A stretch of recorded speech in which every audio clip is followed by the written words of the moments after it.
Semangat pagi semuanya. Terima kasih telah bergabung dengan channel IBMW, Media Belajar Bareng Finance, Research, dan Hospitality. Kita membahas manajemen keuangan MKU dengan topik risiko securitization pada sesi 39. Bila menurut Anda sesi ini bermanfaat, silakan tekan tombol subscribe, like, dan share sebagai dukungan dan memotivasi untuk pengembangan channel ini. Terima kasih dan selamat mengikuti. Sesi ini membahas risiko utama terkait dengan securitization. Berikut adalah beberapa risiko utama yang terkait dengan securitization beserta contoh konkret untuk masing-masing. Selamat mengikuti. Yang pertama adalah risiko kredit dalam kurun credit risk. Penjelasannya adalah bahwa ini adalah risiko peminjam yang mendasari aset yang di-securitize gagal memenuhi kewajiban pembayaran mereka atau dalam kurung default. Jika banyak peminjam gagal bayar, arus kas yang dihasilkan oleh aset yang di-securitize mungkin tidak cukup untuk membayar investor. Misalnya, sebuah bank melakukan securitization dari portofolio hipotek subprime, yaitu hipotek dengan risiko tinggi. Jika banyak peminjam subprime ini gagal membayar cicilan hipotek mereka, maka pembayaran bunga dan pokok kepada investor MBS mungkin terganggu, yang dapat menyebabkan kerugian bagi investor. 2. Risiko likuiditas, dalam kurung liquidity risk. Penjelasannya adalah bahwa risiko sekuritas yang diterbitkan dari proses securitization tidak dapat dijual dengan cepat tanpa harus menerima diskon harga yang signifikan. Dalam pasar yang tidak liquid, investor mungkin kesulitan menjual sekuritas mereka. Misalnya, pada krisis keuangan 2008, banyak sekuritas yang didukung oleh hipotek dalam kurung MBS menjadi sangat sulit untuk diperdagangkan karena ketidakpastian mengenai likuiditas aset yang mendasari, menyebabkan harga mereka jatuh dan banyak investor mengalami kerugian besar. 3. Risiko pasar, dalam kurung market risk.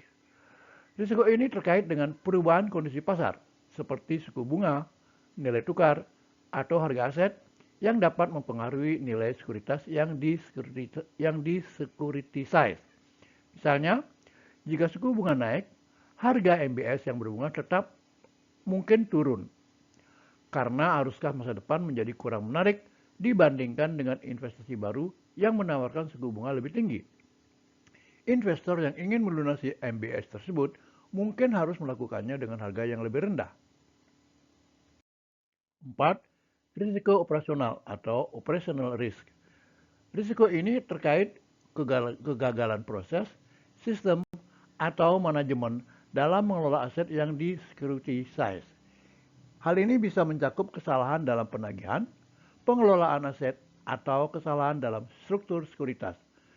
Misalnya, jika entitas yang mengelola sekuritisasi gagal dalam penagihan pembayaran dari peminjam atau terjadi kesalahan administrasi, maka arus kas kepada investor bisa terganggu yang berpotensi menyebabkan kerugian.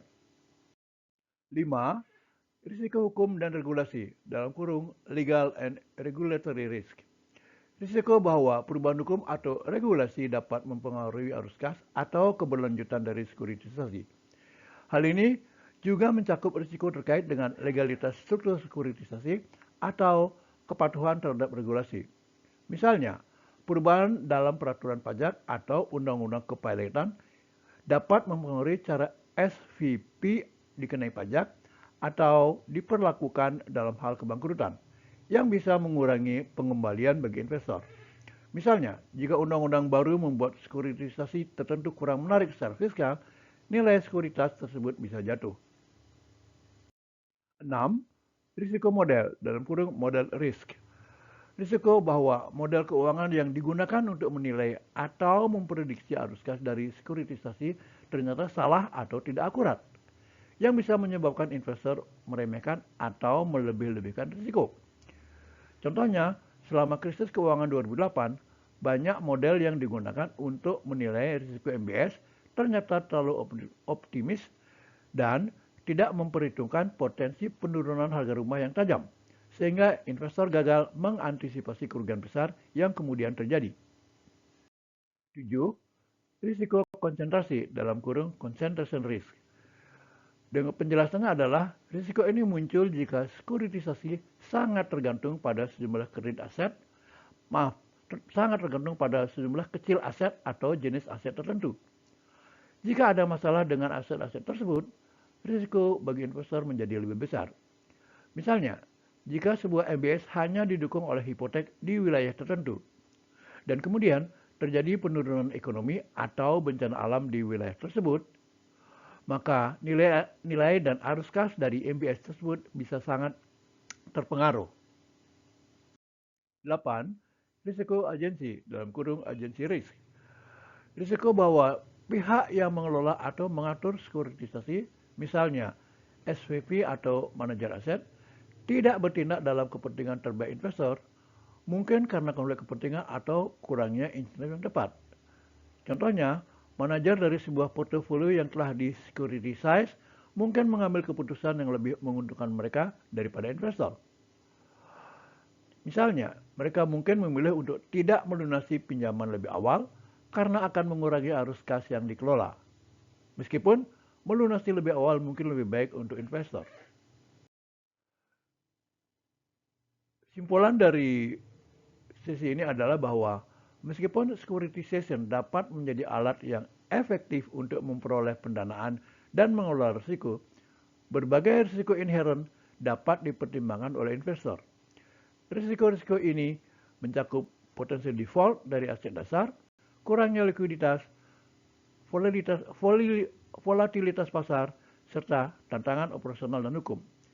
Memahami dan mengelola risiko-risiko ini adalah kunci untuk keberhasilan dalam investasi sekuritisasi. Demikian akhir dari sesi ini. Terima kasih dan sampai jumpa pada sesi yang lain.